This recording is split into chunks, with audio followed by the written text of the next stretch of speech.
आज हम बात करेंगे भिवानी की उस घटना की जिसने पूरे हरियाणा ही नहीं बल्कि देश भर को झकझोर के रख दिया। मामला है मनीषा के मौत का मामला, जिसकी जांच अब सीबीआई के हाथों में है।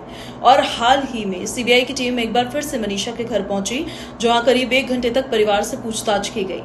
सवाल ये है कि आखिर इस केस की गुत्थी सुलझेगी कब? एक बड़ा सवाल है ये। मनीषा भिवानी के ढाडी लक्ष्मण गांव की रहने वाली थी। इसके बारे में और इन्फॉर्मेशन दें हम आपको तो 11 अगस्त से 13 अगस्त के बीच कुछ घटनाएं हुई थी, जिसके बाद उसकी मौत ने कई सवालों को पैदा कर दिया, खड़ा कर दिया। परिवार का आरोप यह है कि मनीषा की मौत एक रहस्यमयी परिस्थिति में हुई है और इसके पीछे एक बड़ी साजिश हो सकती है। बढ़ते दबाव और परिवार की मांगों के बाद केस की जांच हरियाणा पुलिस से हटाकर सीबीआई को तो सौंप दी गई।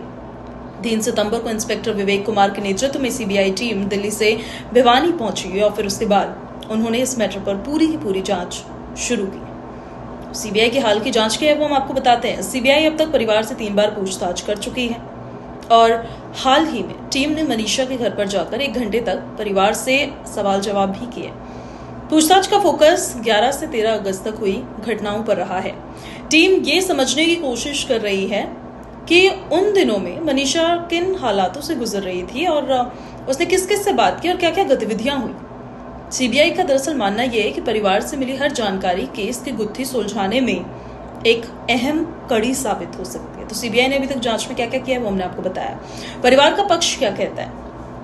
मनीषा के परिवार लगातार कह रहा है कि उनकी बेटी की मौत सामान्य नहीं है। परिवार को उम्मीद है कि सीबीआई जांच में सच्चाई सामने आएगी और उनका आरोप है कि स्थानीय स्तर पर कई बातें दबाई गई हैं। परिवार ने सीबीआई टीम को कई अहम सुराग दिए हैं जिस पर अब जांच की जा रही है और जांच फिलहाल आगे बढ़ रही है। उम्मीद यही है कि न्याय हो, लेकिन जांच में कई चुनौतियां हैं। सीबीआई के सामने कई चुनौतियां हैं। 11 से 13 अगस्त की घटनाओं की सटीक टाइमलाइन बनाना ये एक बड़ी चुनौती है। इसी के साथ साथ स्थानीय पुलिस की शुरुआती जांच और उसमें जो कमियां थी उसको समझना एक बड़ी चुनौती है। गवाहों के बयान और मेडिकल रिपोर्ट में अंतर को साफ करना भी एक बड़ी चुनौती है और मनीषा के आखिरी दिनों की गतिविधियों को विस्तार से जोड़ना भी एक बड़ी चुनौती है। क्योंकि ये केस संवेदनशील है, इसलिए सीबीआई बहुत ही ज्यादा सतर्कता के साथ इस केस में जांच को आगे बढ़ा रही है। राजनीतिक और सामाजिक असर भी उस पर होता नजर आ रहा है। ये केस सिर्फ एक मौत का मामला नहीं रह गया है, बल्कि सामाजिक और राजनीतिक मुद्दा भी बन चुका है। विपक्ष लगातार सरकार और एजेंसियों पर सवाल उठा रहा है कि जांच में देरी हो क्यों रही है। तो वहीं समाज में ये चर्चा है कि क्या बेटियों को आज भी न्याय पाने के लिए इतनी मशक्कत करनी पड़ती है? आज भी उनको इतनी मशक्कत करनी पड़ रही है? इस दौर में भी बड़े सवाल खड़े होते हैं। सबसे पहला सवाल कि मनीषा की मौत की जांच से जो खड़े हो रहे हैं वो ये कि 11 से 13 अगस्त के बीच मनीषा के साथ आखिर क्या हुआ। सब जानना चाहते हैं ये। क्या स्थानीय स्तर पर किसी ने सबूतों को छुपाया है या फिर नष्ट किया है? क्या सीबीआई सच तक पहुंच भी पाएगी या ये मामला भी लंबे समय तक बस खिंचता चला जाएगा? और सबसे अहम तो ये है कि मनीषा को न्याय आखिर कब मिलेगा? बड़ा सवाल है ये कि कब मिलेगा मनीषा को न्याय।